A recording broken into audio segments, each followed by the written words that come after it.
Hi, everybody. Hi, Beth. Hi. Good to see you. It's nice to see you. I'm in IWF logo mode right now. I noticed that, which is just fine.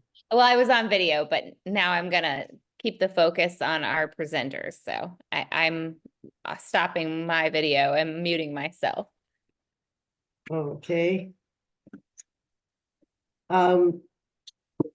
Sally, we didn't discuss telling people about the schedule change and such. Are you going to do that? Yeah, I think also Tonya wanted to make an announcement, but I'm okay making that, yes. Okay.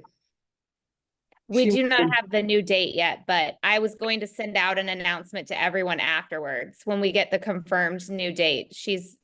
I sent you the options. You just need to tell me which one. Yes. Okay, but we'll tell people what we're talking about. And I already have somebody else that's signed up. That's gonna come here from the East Wonderful. Coast. Yeah, Good. so we still have 2 minutes. And Tanya, I forgot to take a picture last night. Sorry. It's okay. And I'll be right back, you guys. Everybody's starting to populate in, so just a heads up.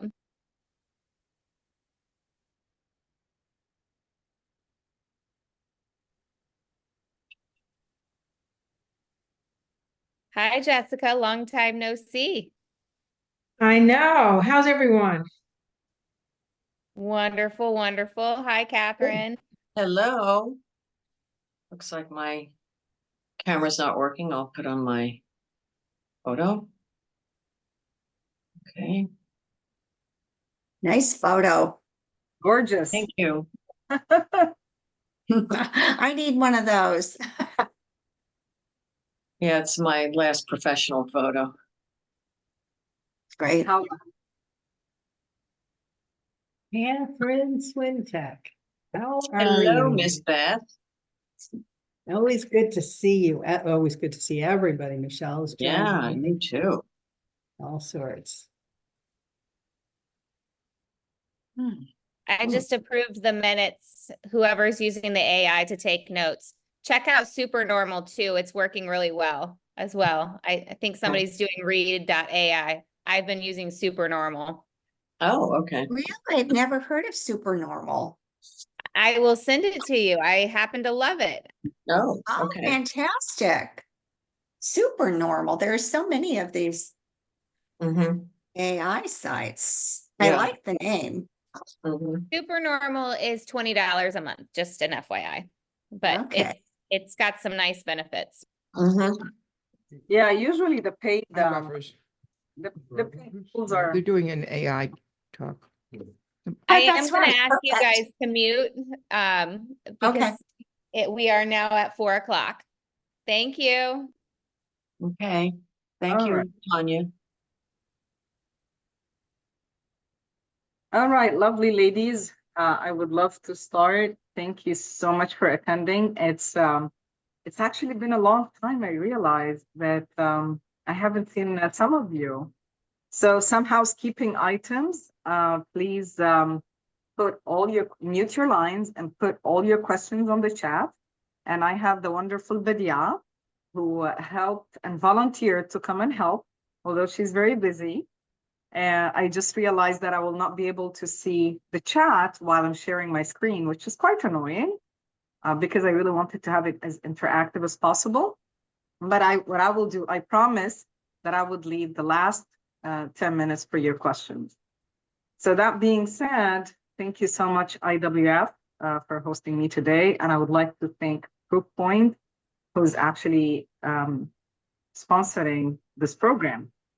So this is a 3-tier program, and it's we're trying to compress it in a manner that would suit and trying to do some gymnastics to suit everyone's schedule.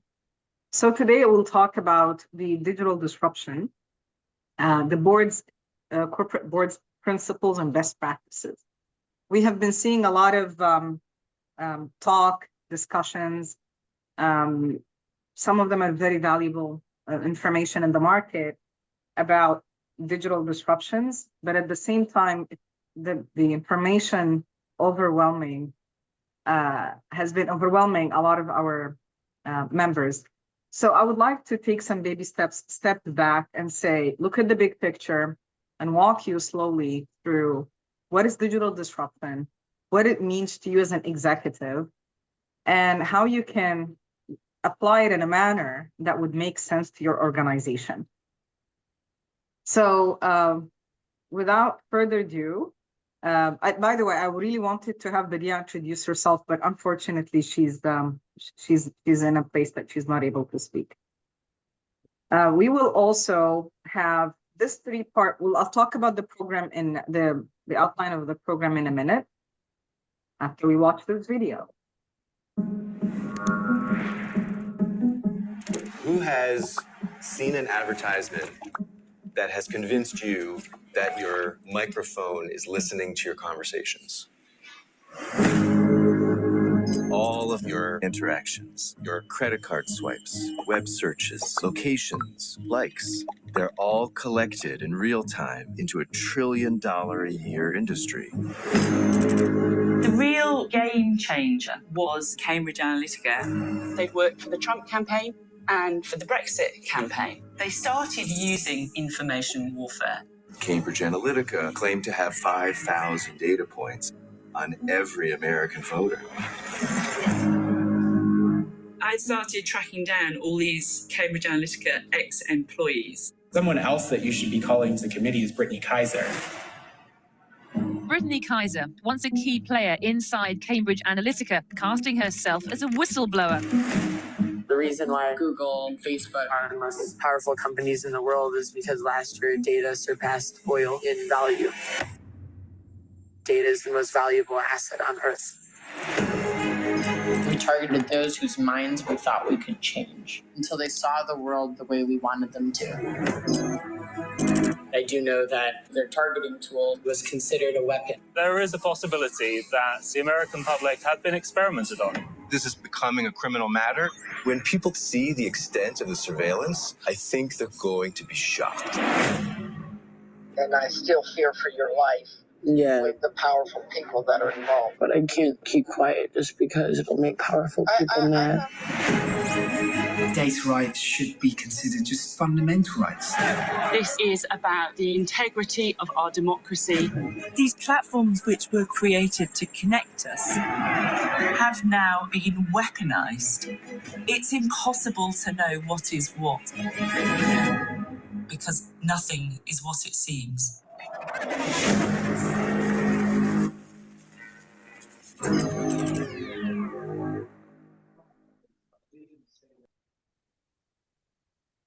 All right. So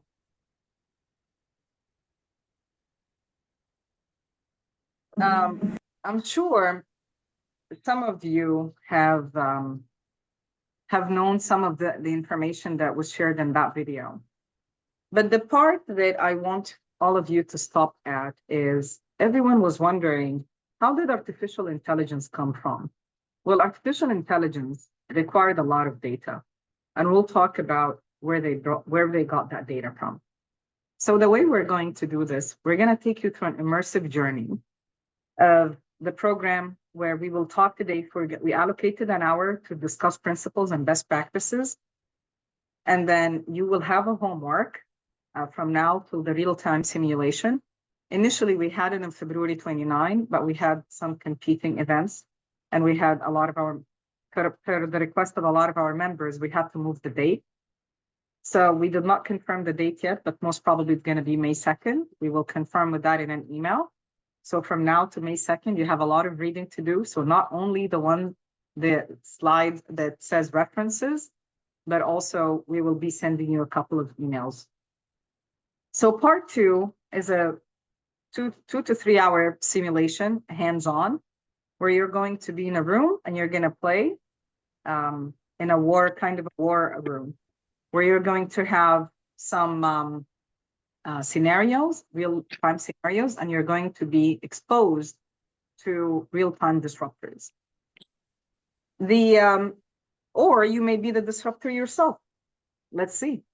Then part 3 is the debrief. The debrief is where we go and talk about, normally, if it's the same board or same company, this is the action items that we bring into management.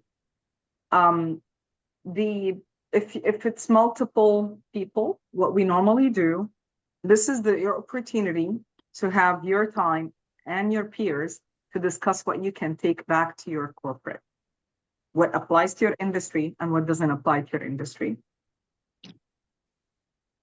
Let me mute, but yeah, do you mind muting all the lines, please? Thank you. So there are 6 learning objectives that we would like to come out with in this program.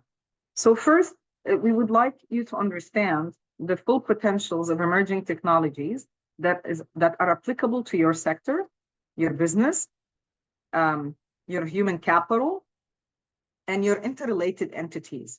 What that means is supply chain, who serves your business, and the other partners that you need to serve your customers and clients.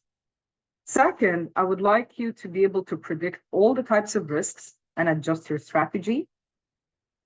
Third, I would like you to recognize your key disruptors in the industry and proactively prepare for being disrupted. It's not a matter of will you, it's a matter of when will you be disrupted.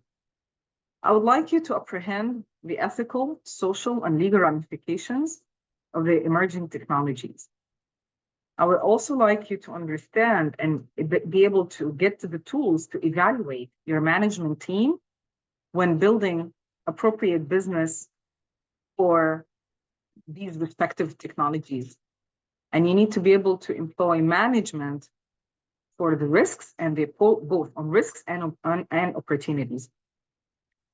Lastly, I would like you to develop in your board some sort of consensus how you govern and oversee this process, these technologies.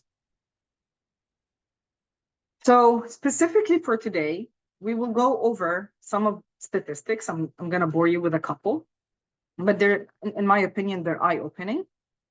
And please put all your questions in the chat.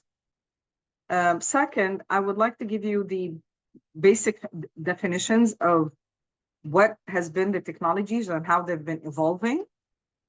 And I would like to disrupt a couple of things with you, which are what are the myths and the hypes that we're seeing in those topics.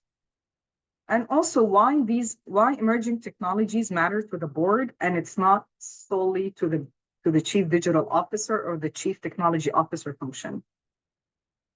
And then we would like to learn a new way of working, which is the board's operating model, and the ethical regulation lens, both global and regional, and then prepare you to what's next.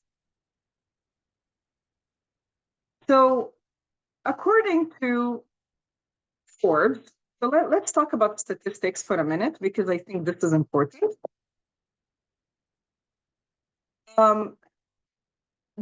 So there's a nice article that came out, Digital Transformation Failure, and it was recently updated. And it talks about the statistics of digital transformations across multiple sectors.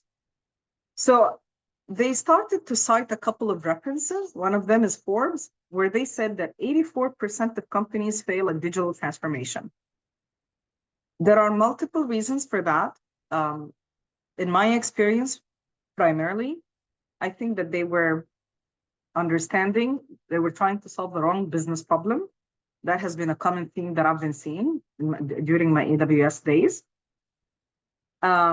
Second, Harvey Nash and KPMG survey that came out in 2017 specified, although it happened 6 years ago, but let me tell you why this one is important. It stated that 41% of companies have enterprise-wide digital strategy, and only 18% of those companies rate the use of digital technology as effective, very effective. Surprisingly, if you would attempt to have this survey again, I think we will have a higher number of maybe the enterprise-wide strategy. But when you look at the risk register, we see a lot of risks around misalignment to strategy, which of course, you know, if the digital plan, the technical roadmap is not aligning to strategy, that's a concern. And the Harvard Business Review recorded that the rate of 70% of change initiatives were taken by business fail. And the McKinsey report stated 70% of the digital transformation are not successful, and the reason is because of resistance from people. And then 45% of the leaders think that their company does not have the right technology for digital transformation adoption, and that was recorded by PwC. So what you're hearing here, that, hey, we did not have the right technology. Oh, maybe if we had artificial intelligence early on, or maybe if we had the right candidate. We've heard this a lot of times. We always heard that we didn't have the right people. We didn't have the right people. But then the question that the board should have been asking the management, what have you been doing to equip and prepare your current talent? All right. So what are the definitions of emerging technologies? But yeah, if there are any questions, feel free to send them my way. So emerging technologies has evolved recently, and it started in chips. We call them the chiplets now. They're no longer chips, now they're chiplets in cloud computing, blockchain, and digital assets. And by the way, digital assets is the name for a cryptocurrency. So whenever you see like Bitcoin and Ethereum, we call them digital assets. They're under the group of, so instead of using the word Bitcoin, we talk about the actual digital currency, we call digital assets. Artificial intelligence and machine learning. And machine learning is a subset of artificial intelligence. Augmented reality and spatial computing. You know, this is actually my favorite. And I think there are the new glasses now where you can have this nice augmented reality. It's actually out already in the market. So it's not tomorrow's future, it's today. Genome sequencing. Genome sequencing was a good, actually the, I was about to say anthrax vaccine. The COVID vaccine that came out was, some of those vaccines was based on genome sequencing technology. Energy storage is the ability to store energy in large sets, which is, and this explains the boom that we've seen in electrical cars and boats, and even electrical trucks. Robotics. And robotics is considered one of the foundation of emerging technologies.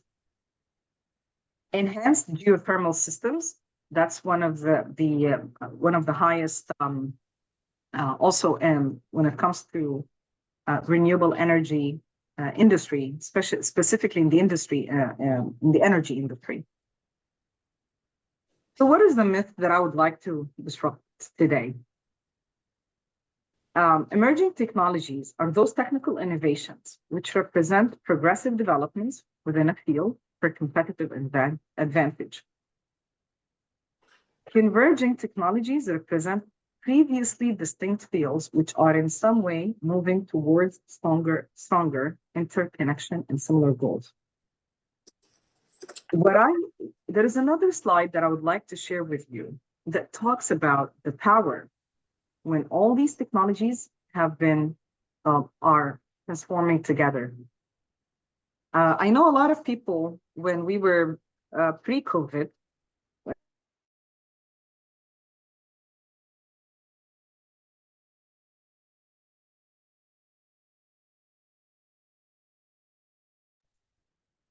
okay, sorry. So pre-COVID, there was a huge push of digital transformation, which I think was, in my opinion, was the wrong term to begin with. It should have been used business transformation. for using digital disruption to transform businesses. So you're transforming the business using technology, meaning you're solving a business issue or taking advantage of a business opportunity using technology. What happened was when COVID hit, few things were disrupted, primarily supply chain that we all knew. And of course, it became a huge need to connect.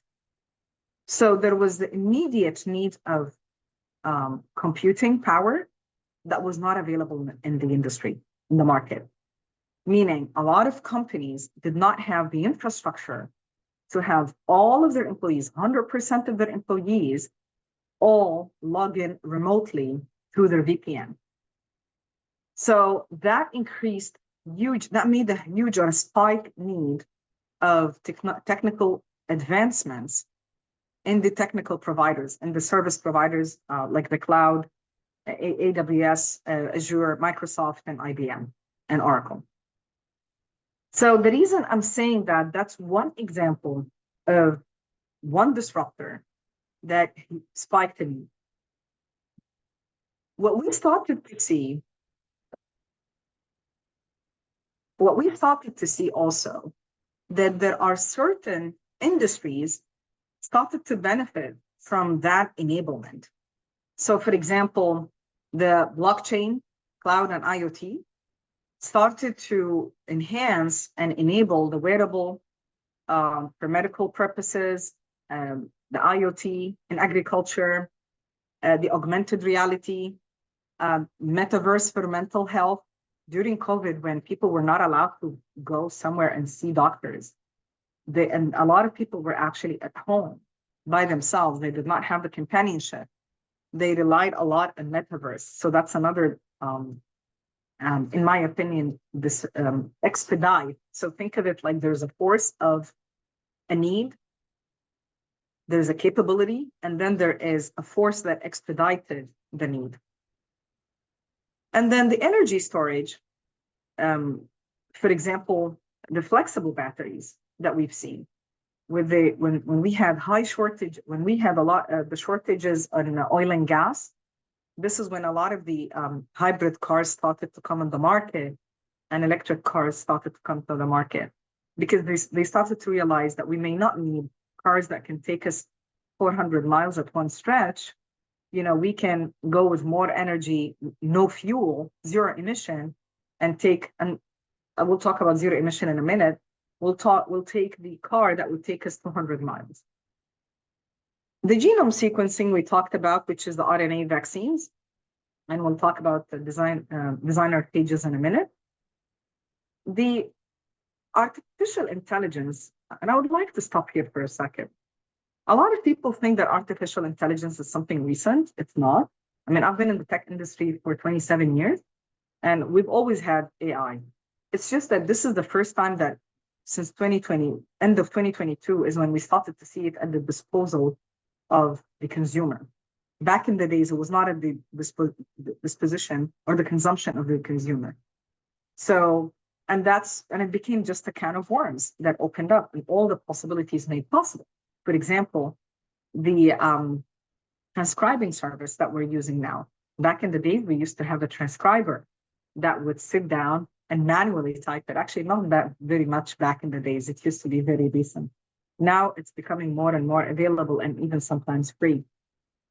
The artificial intelligence started at homes using Alexa, whatchamacallit, what's her name?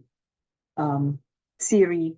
I'm not an iPhone user, as you can tell, Siri, and Google. And all of those were actually data collection points in addition to the video that we saw. So for us, what we are seeing today, the advancement in artificial intelligence that we are seeing today was the 5-year worth of learning that we've had in the last decade or so, with Alexa, with all the social media platforms that you're seeing, with all of the free services and capabilities, even the IoT in your phones. And if you remember, the government has been trying to regulate this for a while. Many, many years ago, I think it was 5 years when we had the first hearing at the Capitol, when they had the CEO of Google, and I remember one of the congressmen asked him, if I move from here 10 meters away, will my phone detect my movement? And I remember the CEO was saying, depending on what you have, And it was a little bit frustrating. I remember when we were seeing the frustration because we were not getting the answer that he wanted. And the answer that it depends on your configuration. If you turn everything off, you will not have that. But by default, when you install all the apps, it permits everything and it goes into everything. And these were very important data collection points back in the days until today. So everyone who's very happy with all these artificial intelligence tools, you're actually contributing to the learning of these tools. You're making these tools smarter by feeding more and more tools, because the more you use the tool, the more it gets smarter. So machine learning. So basically what we are trying to do, we're trying to humanize technology. We're trying to substitute or get a relief instead of students typing pages and pages for research. He just puts in the hypothesis, dumps it into a good artificial intelligence tool, and spits out the report. That being said, and I don't want to oversimplify it like the calculator. Many years, decades ago, when we were little, we had calculators were not allowed in certain ages, and the reason is we needed to learn the fundamentals of multiplication. We needed to understand the fundamentals of division and subtraction and logarithms. So trigonometry, the basics of math that we were not allowed to use a calculator for. As we progressed and it became an aiding tool for our advancement in electronics engineering, communication engineering. I mean, my background was communications engineering and computer engineering and electronics. So with all these complicated microwave and antenna and signal data processing, we definitely had the need for scientific calculators.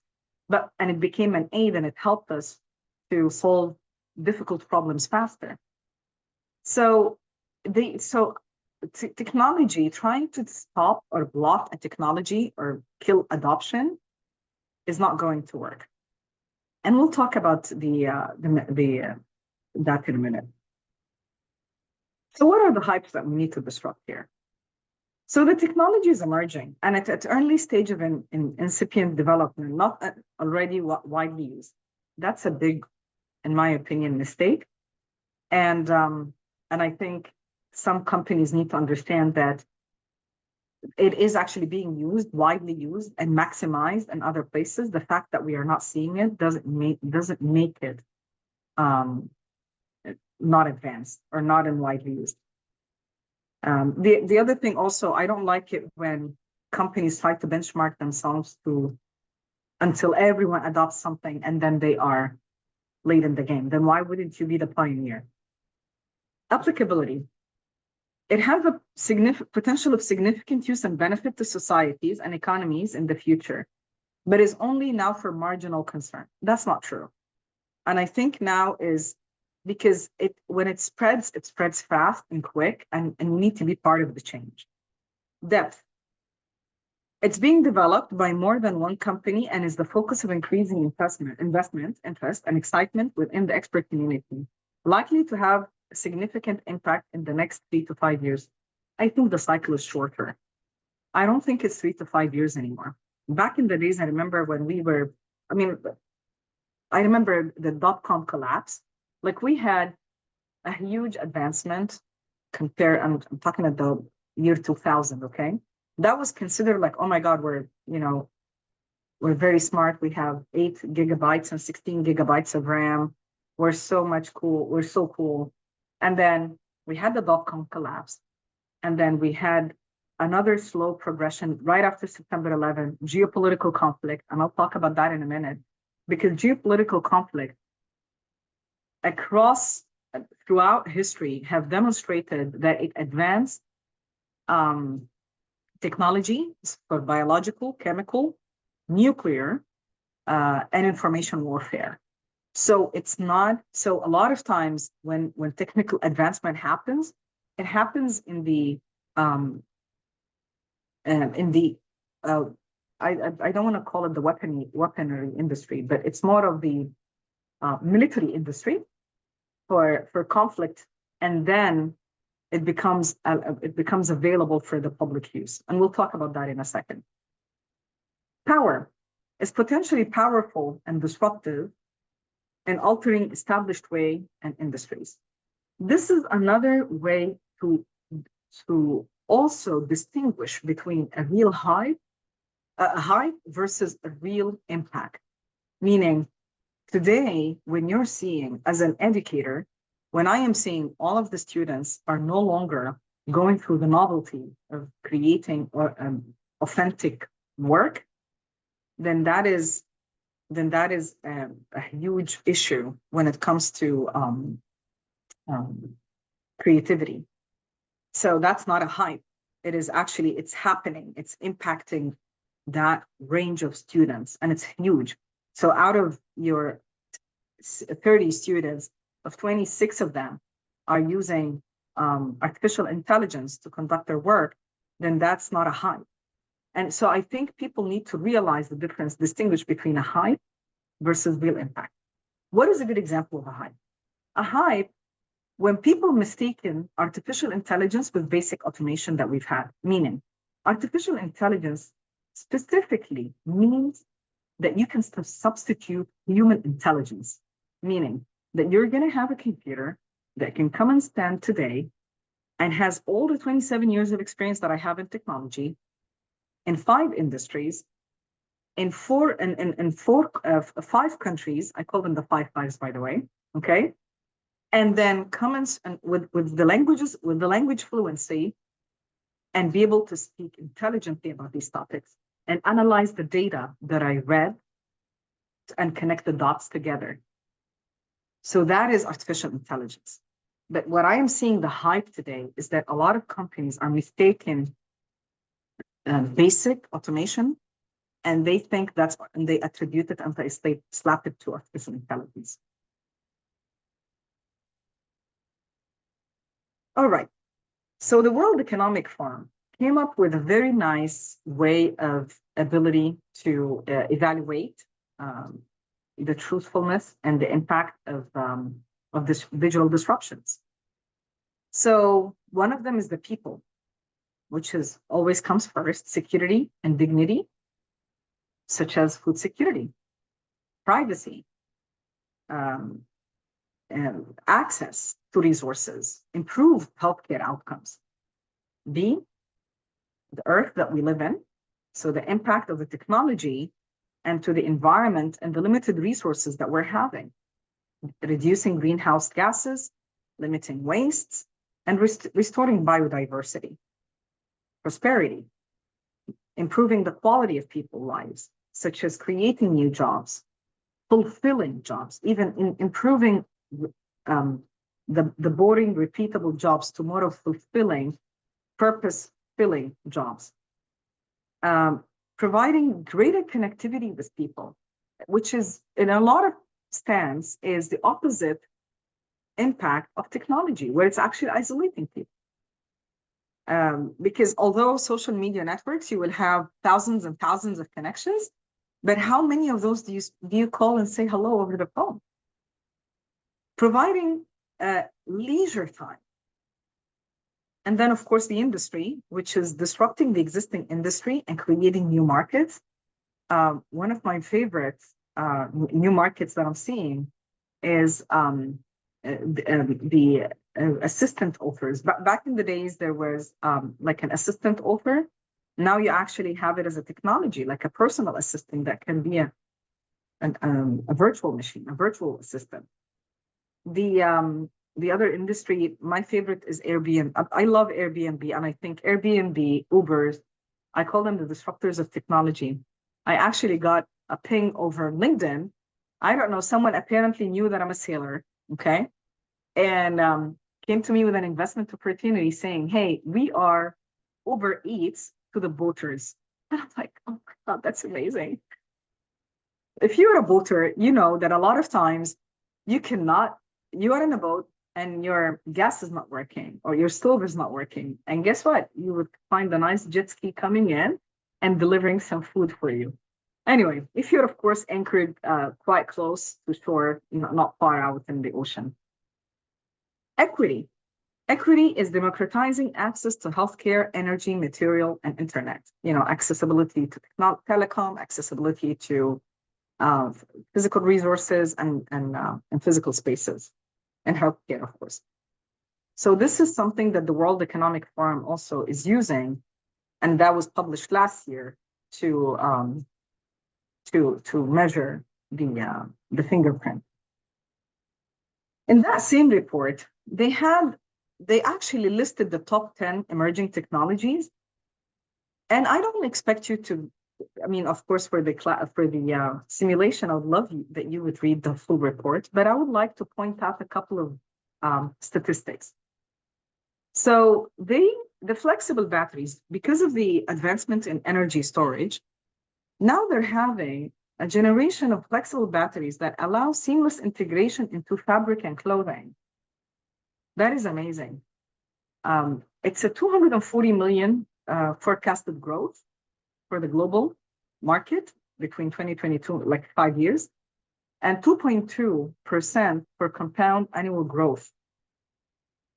Now, the sustainable aviation fuel is created from biomass and combined with other decarbonization strategies for net zero aviation. As you are aware, whenever you find someone smoking and you tell them, hey, you need to protect the environment, you can't be smoking. The first thing that they tell you, that the CO2 emissions are coming from all of these aviations. I'm not even close to the 1% of that. So that's a statistic that they like to quote. Designer phages. So phages are showing potential for treating microbiome-associated diseases and revolutionizing the engineering of microbes for humans, animals, and plant health. The metaverse for mental health. Metaverse is, for the ones who are not familiar with that term, it actually started by the company called Meta, which is the Facebook as the flagship. And they have a virtual world where you have a house, land, farm, and you can actually buy real estate in that virtual world and make money off of it. So they created that. So it had some growth initially, but then it died a bit. But then what's really made people to revisit that topic again was the positive impact it has on mentally challenged individuals, especially people who are going through rough times. And then we had the wearable plant sensors. I mean, we've seen the impact of wearables and the great impact it had on us, measuring our blood pressure, heart rate, temperature. It was great. And I think a lot of people still use it. How many times, that you're counting your steps, counting your calories. And then now they're doing it for plant monitoring. And that's, again, the power of Internet of Things, IoT. And it allows for harvesting of extremely high resolution data on farmers' crops. And the statistic there is that 70% increase in world food production will be required to feed us in 6 years. 6 years is not far. So if we cannot increase our produce by 70%, then we will have serious catastrophes in our nations. So that's another need that's helping the agriculture industry. The spatial omics is the $232 million is allocated for technology market in 2021. And 587 million has been estimated revenue in 2030. And the spatial omics is a new imaging technique that may allow you for access to the previously things that you were not able to see.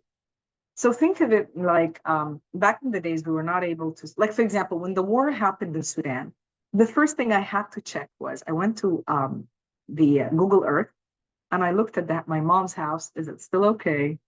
Has it been damaged? Has it been hit by any kind of airstrike, or is it still standing? I went and I looked at her farm. So there are certain things that back in the days, they were not accessible to me, and now they are. Flexible neural electronics. There is a breakthrough in flexible electronics that may pave the way for neurological treatments. I think now there is also a successful case study for Parkinson's disease that has been rolled out to patients. Sustainable computing.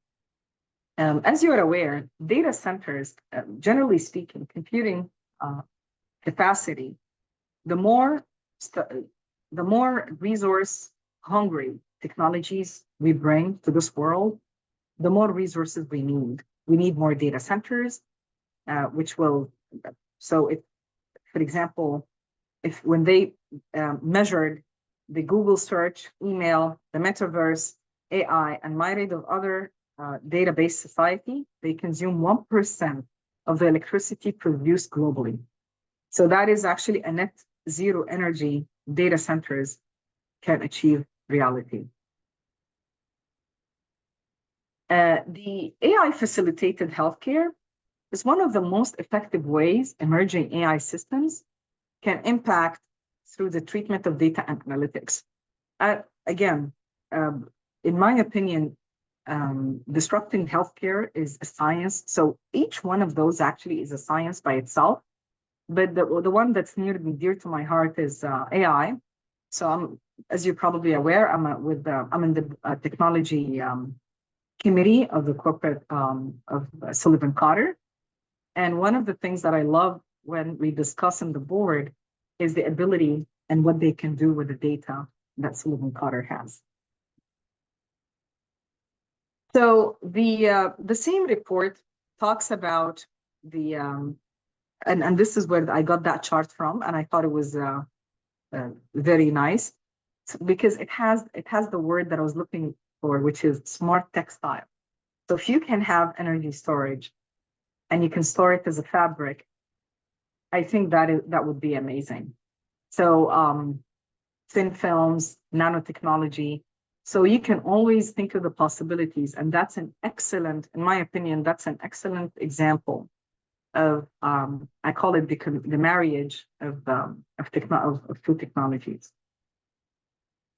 So how is an Internet of Things and machine learning happening in healthcare? So let's just take this one quick example. So you can take the patient's data through a wearable, through a phone, and then you put it, of course, it goes through the data to the internet, and then it goes to the cloud, it gets stored there, and then some applications get process that data, and it gets stored, and then it can be seen by physicians, nurses, whomever.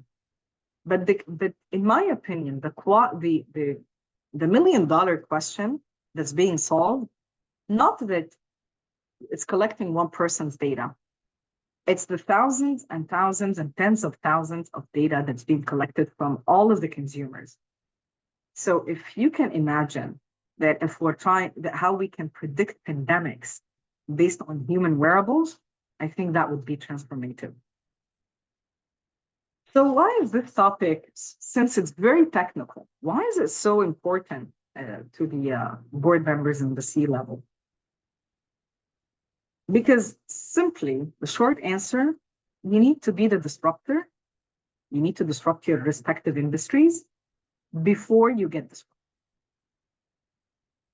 So this is the hype cycle for emerging technology.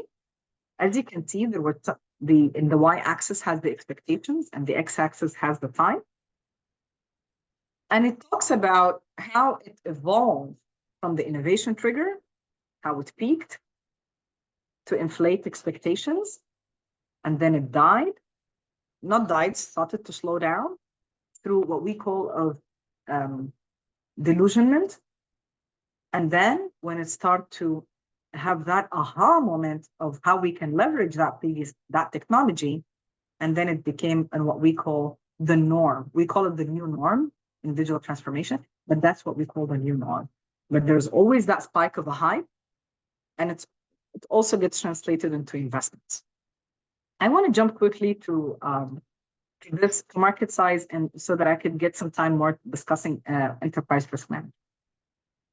The global digital transformation market, and this report came from the King's Research, it was valued at $710 billion in 2022 and was projected to reach $4.2 billion by 2030 in 6 years. So that's something for you to think of what will be transformed from now. And remember, when we talked about the 70% increase of agriculture that we need. So that's something for you to think of. As a corporate director, there are basic fundamentals that you need to talk about, you need to understand and discuss with your management. The business realignment, strategy, business strategy, and the technical roadmap, the go-to-market and intelligence. What is the market telling you, and how you can serve that market, and how you can serve it quickly, how you can take your products and fail fast, try something new, enhance your project management methodologies, and take it go to market quicker. Change your operating model internally, your processes, your data, and your technology, and how you can have quick customer adoption and sustainable customer adoption while you are maintaining a healthy cultural change.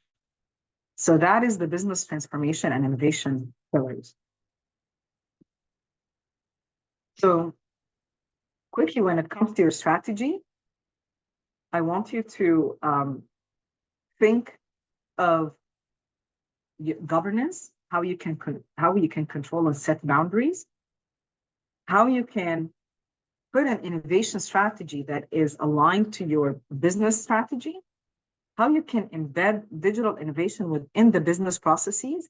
For example, you can be talking about presenting internet. Let's say you're in the aviation. Let's talk about Delta. You can be Delta Airline and you have an amazing phone that does great guest experience, great user experience. But when it comes to the employees and they want to book their travel, or they want to take vacation time, or they want to submit a sick leave, or add a new dependent, they have to go and fill some paperwork.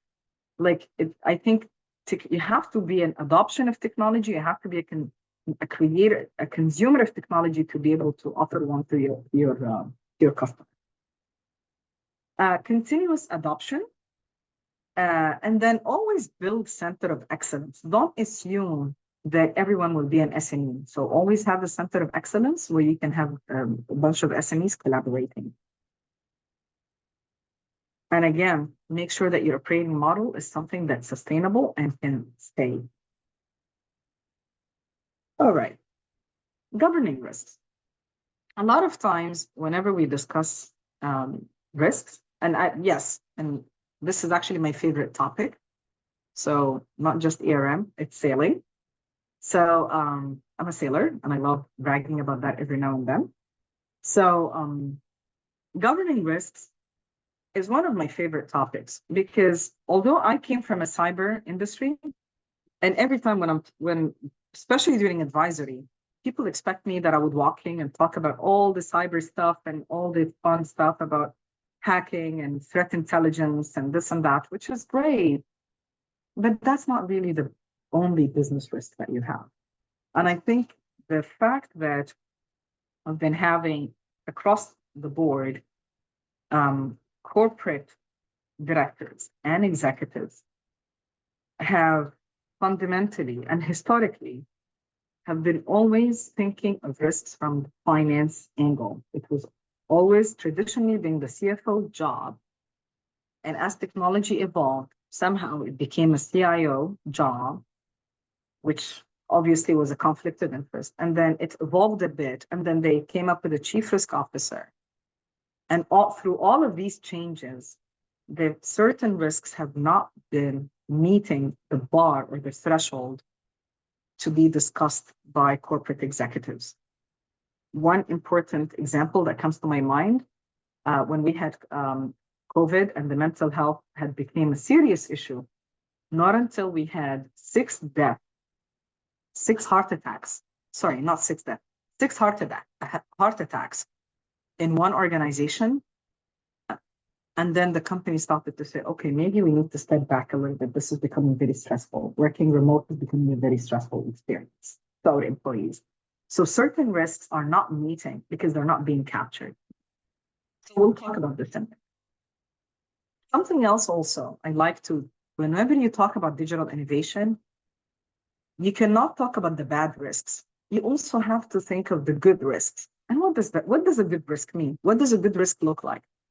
A good risk is, for example, when COVID hit, telehealth increased. That was an excellent risk that was an opportunity, a positive risk, where it had digital health. It was needed. It was absolutely needed. We should have had it a long time ago. For one reason or another, we didn't have it. We had to go to the doctor's office, wait for an hour, just to get some routine discussion that we could have done remotely or through a wearable. And these are things that could have done and could have saved, could have had a better impact on our societies, on our time, and our dollar and taxpayers' money. So think always of opportunities that you may think that would require you to change and disrupt the market. So not every disruptor is bad. So you will need this methodology for the simulation, because when you get disrupted, you have to stop and step back and say, hey, is this a bad risk or a good risk? Is this positive or negative? Because if it's a good risk, then you can escalate, you can exploit, take advantage, make it happen, scale it, automate it, you can share it, you can enhance it, and then you can accept it. But if it's a negative risk, then you need to avoid it to begin with. You need to transfer it to someone else through insurance. You need to mitigate it. Or even sometimes you can transfer it through a supplier. You can mitigate it. And then, of course, the residual risk you accept. So what you accept at the end is the residual risk. It's basically the things that there is nothing you could do about, and you have to accept it. But the risk doesn't go away. So risk management, the fundamental difference between risks and problems, risks are something that has to have a probability tied to it. So if you know something is going to happen for 100%, that's not a risk, that's a known problem. So let's make sure we distinguish between a known problem and a risk. One of my favorite, and this is what I found when I'm reading the materials of the NACD digital of the certified director. They have a very nice 4-pager by James Lamb, former CISO, and he talks about the board level risk reporting. And he talks about what does the board need to look for when they're discussing risks. What are the where they should get the data from.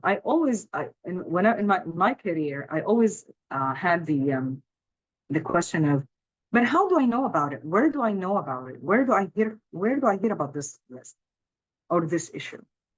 So there are certain. Let me just put my charger. There are certain news feeds that are specific to industry, specific intelligence sources. In mine, for example, the threat, the cyber and the threat intelligence We do have our own network. We do have that comes directly from the dark web. Some researchers do sit on those dark webs. There are some geopolitical and geomapping data. I mean, I don't know why it took a lot of people so long to recognize during COVID, even before that, when we had the tariff situation imposed an economical tariff between United States and China. I don't know why it didn't take a lot of people to realize that we're going to have a spike in certain pricing. We're going to have some serious supply chain issues, specifically after COVID. And people felt like, oh, we didn't realize that how much we relied on China. Oh, I didn't know that my supplier had that my partner had a supplier in China. So third-party risk management should always been on the radar. Action triggers and plans. The war situations, for example, some geopolitical conflicts have a great an immediate impact on currency, price of oil. I mean, we've been seeing this oil and gas, liquid gas, and we've been also seeing the situation with energy, agriculture. I mean, when the war broke in Sudan, it became very devastating in the Arab Gulf, agriculture and cattle industry for the region, gold. Everyone was surprised. How come gold was never an issue? Because it was exploited. These are the types of geopolitical information that you need to know about, especially not only the industries you serve, but also the regions you source from, even if it's 2 or 3 layers of sourcing. Because if your vendor is struggling, you're going to struggle too. So this is a sample report that a user interface that they also shared, James Lamb shared, which I thought was great too. Is it shows you it's color coded with a heat map. We call this a heat map, and it shows you the geographical heat map. It shows you the scenarios and what action is needed from the board. Do you need to monitor it? Do you need to review it? Do you need to intervene by taking an action?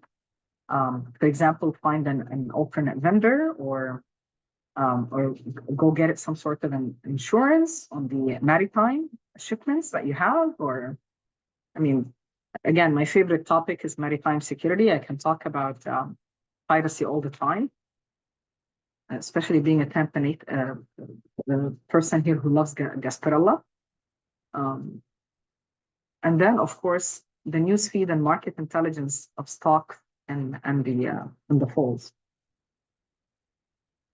All right, and this is basic. After you do this exercise, after that heat map, you have to come back and look at your opportunities, your risk, and again, and use that exercise. I will cover quickly the ethics and regulatory, and we will be able to have a deeper dive in the simulation, because this is really when we're going to put our practice to the key principles in governing AI. Back in the days, we were looking for accuracy and fairness, and we wanted to make sure that that the artificial intelligence tools are not mimicking the same bias that we have, because that is actually true.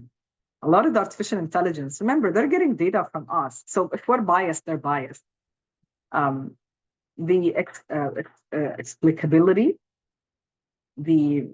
and then of course the stability of the results, and then the adoption. Because the more people adopt it, the more data, the more learning that the machines will have.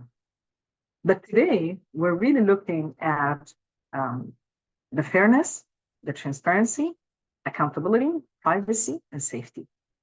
That may change in the future as things progress, but that's most of the regulations now are around these 5 pillars. So what I did in this report, and I put tons of references for you at the back. We talked about the governing bodies in the United States, and we talked about the ones in the regional, the global ones, which are the ITU, of course, in the EU, EU GDPR and DMA, and of course the African Union. I didn't include Canada, but I will. in the slides before I send them out, because Canada had very interesting legislations and very important privacy news that came out. I highly, highly recommend. I put the link for you on this one. This is definitely coming in the simulation. There are some changes and some scrutiny coming out from the EU on an AI. Canada also had some scrutiny there. And the challenge always be with regulations is that technology is always advancing faster than the regulations. And there is always a global versus national, and sometimes the lines are getting blurry because, just like the GDPR, for example, the rule follows the subject, despite whether they live in the US or outside of the US. Balancing innovation and risk mitigation. So we need to be able to innovate, bring more business value, but always remember that risk, if you go to the market and you do something crazy, it will backfire. So certain returns may be our quarters will look great at the short term, but long term may need some serious risk mitigation. So what's next? Looking ahead, you're going to have what we call human by design. So back in the days, we used to have security by design, quality by design, privacy by design. I think what we're seeing now is human by design. So we're seeing a physician by design, engineer by design, artist by design. Now we're seeing a lot of artwork being developed through artificial intelligence tools. I'll skip over this one, but just to conclude, as a board of director, you need to be able to reflect back and embed all that data of technology, and you need to be able to measure it. If you don't measure it, then you're not tracking it, then it's not involved in your business. Then it's not aligned to your business. And you have to measure everything. How well is your business? Are you serving your communities, including your employees? Are you delivering to your customers with metrics? And whether the customers are coming back for more? And never govern by fear. Always govern by rationale. All right. So I left you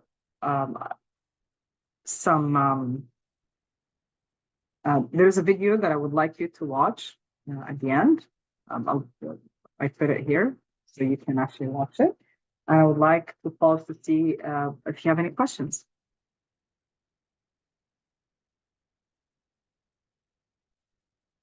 All right, so we have seen better risk management at the board level from risk register versus the heat map. We've seen heat map from, yep. Okay. So let me tell you, so there is a difference between,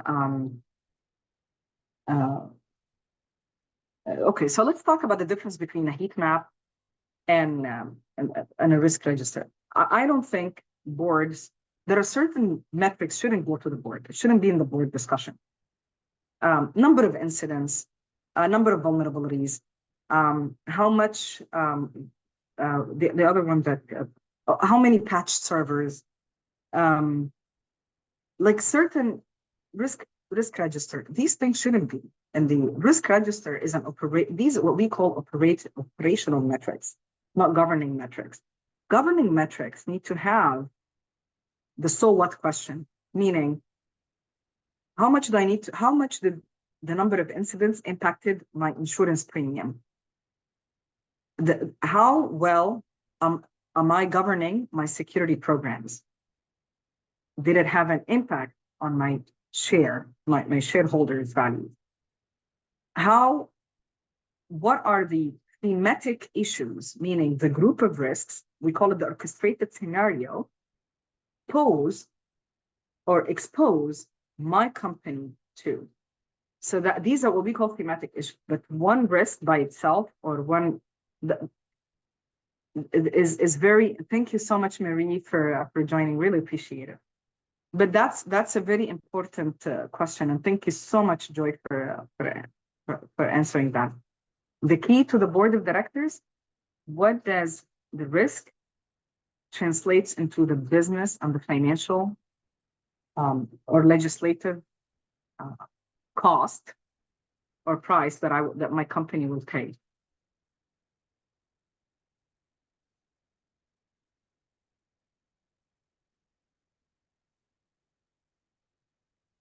Right, exactly, Joy. That's what I'm saying. What you're planning to do about them, these are operational. This is an operational database. That it's an important input to the risk profile of the organization, but it should not be what we share to the board of directors. They should definitely know that we have a good risk register, but what they should see, what the board of directors should see, they should see the 30,000-foot view of that risk register. All right. Any questions? Please continue to put them in the chat. What I would like to, as I said, we're going to give you some more resources and some homework. So please make sure you do your homework and get ready for your simulation. It's dynamic, a little bit of stressful, not too much, but enough stress to be fun. Thank you, Sally. Let me add just a couple things. It's Beth Godhelp for those of you who can't see. So as Sally mentioned, we are going to have to change the date of our in-person meeting. The good news is that it will be a longer in-person meeting so that more content can be covered. And I think we're looking maybe somewhere between April 15th and May 2nd.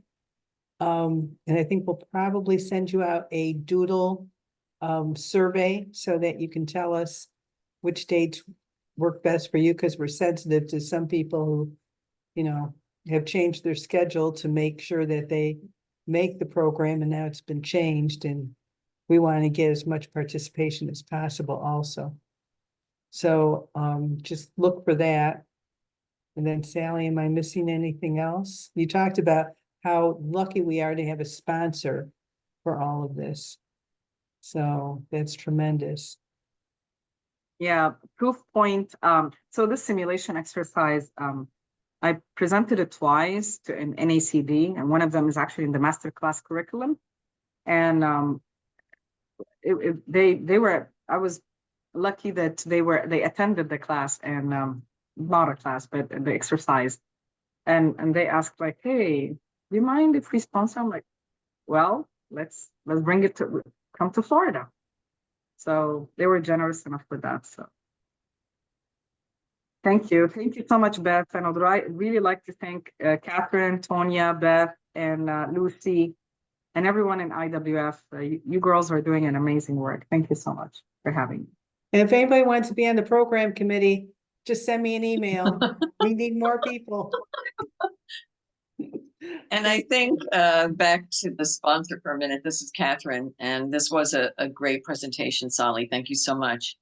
Joy, you had told me that you know Proofpoint. You may want to just say a few more words about Proofpoint. You're on mute. You're still on mute.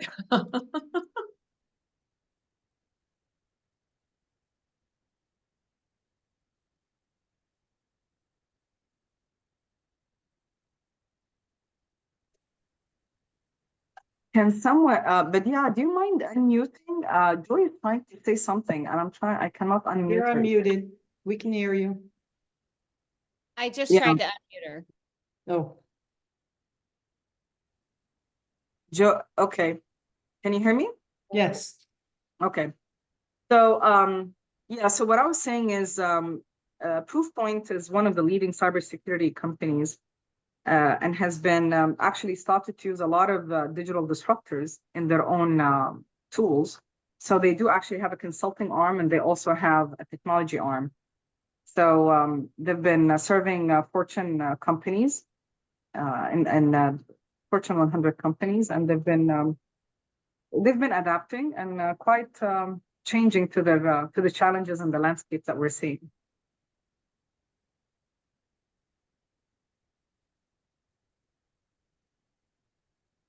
Okay. Yeah, Joy said, thank you. She said, Proofpoint is a good company, but I cannot unmute for some reason. Me neither. I tried to unmute. I cannot unmute my audience, but it's okay. That's not nice. This means that you have, okay, fine. I could not do it either. I did try. So the host, both hosts can't do it. What's going on? Right? I They think don't want it's you. Zoom. I think it's Zoom actually that's having an issue. Probably it is, yeah. Sally, I would just say, in conclusion, I had the opportunity to listen to Kai-Fu Lee, the chair and CEO of Sinovation Ventures and author of AI 2041. Fascinating professional who has been an executive for Google and I believe also Microsoft, but has a very informed opinion about generative AI. So yes, you mentioned AI has been around for a long time, which I think many or all of us know, but generative AI has not been. And very interestingly, he wrote this book, AI 2041, in 2021, and did predict many of the advances that we're already seeing in 2024. He did not, even he did not expect that this technology would move as fast as it's moving. And, you know, it creates tremendous opportunities. It also creates a whole host of new risks. So, you know, as I think many of us are reading, there are going to be some great things with, you know, advances in drug discovery, you know, eliminating rote work, et cetera, but there's going to be a huge disruption and orders of magnitude more than in prior revolutions, if you will. And we're going to have increasing polarization, a real issue with jobs. Yeah. And so while and I hear a lot of sugarcoating about generative AI that, oh, this is going to be great because we can, you know, enhance what we're doing, but in fact, there's going to be wholesale changes. So that's an issue that's out there. And then quantum computing, which he predicts is 10 years away, is going to then change everything again. And deep fakes, you know, it's a lot of things for boards to be thinking about. Thank you, Catherine. And today I'm gonna be the voice of Joy, since she cannot talk. So she said something really important here. She said generative AI was introduced in the 1960s in chatbots, but it was not until 2014 it became, you know, an adversarial networks, and as we all said, it's been used for DoD for most of the 2 decades. And now what you're seeing is, we call it the spit out of the leftovers of what the defense industry and the military industry passed. So think of it this way, whatever we're using today, the defense industries have tenfold. So they are way steps ahead. So that's why when I'm saying that I'm really concerned about how the effect of geopolitical conflict, because if so think of it this way, if you're taking a role and you're being impacted by the geopolitical conflict, if you as a consumer at home has to prepare yourself, you have to be equipped with technology of encryption to protect your data as a consumer at home, and you are a company that has a lot of consumer data and health records that you need to protect, this puts a lot of burden in you, because the adversaries have the advancements that you do not currently have. So you don't have the technical advancements of encryption. You know, so when you're talking about, Catherine, quantum computing, in the last 2 years, I've been seeing a lot of jobs for quantum computing specialists. I'm like, are they around? Are they looking for? Are they hiring? So it seems that maybe, I think 10 years, and I think this is generally, a lot of futurists would tell you that a lot of things that for example, when I was younger, I never thought that I'm going to have internet through the phone. although I started very early in my IT, I started programming when I was 12 years old, coding when I was 12 years old. So I thought I was a tech savvy person, and I didn't envision that we're going to have internet through the phone. So certain things like we didn't expect to have it, a capability in the phone. Now you can go around and have it not just on the, not only geo mapping, but the fact that you can have geo mapping on the phone, on your cell data plans, it was a door opener for a lot of apps to sit on top.